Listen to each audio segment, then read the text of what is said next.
कहानी एक सुबह से शुरू होती है। मिनी, जो लगभग 5 साल की एक छोटी बच्ची है, अपने पिता के पास बैठी हुई बात कर रही थी। वह बहुत चंचल और बातूनी थी। उसकी बातों से घर में हमेशा खुशी का माहौल रहता था। एक दिन मिनी की नज़र खिड़की से एक लंबे, चौड़े और झोला उठाए आदमी पर पड़ती है। यह आदमी एक काबुली अफगानी व्यापारी था, जो सूखे मेवे और मसाले बेचने के लिए कोलकाता आया था।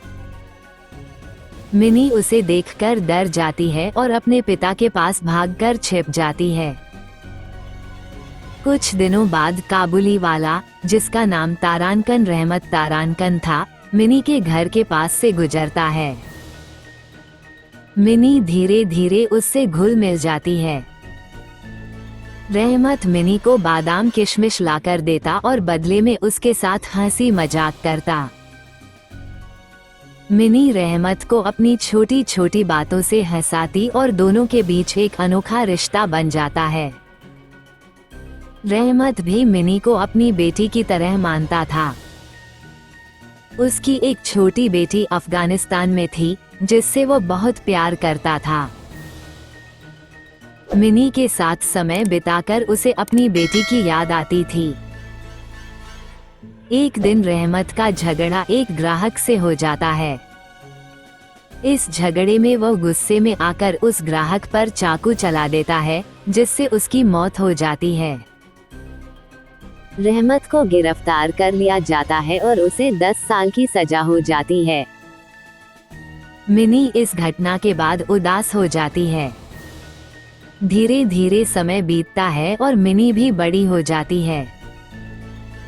10 साल बाद जब रहमत जेल से रिहा होता है, तो वो सबसे पहले मिनी से मिलने के लिए उसके घर आता है। लेकिन अब मिनी बदल चुकी थी।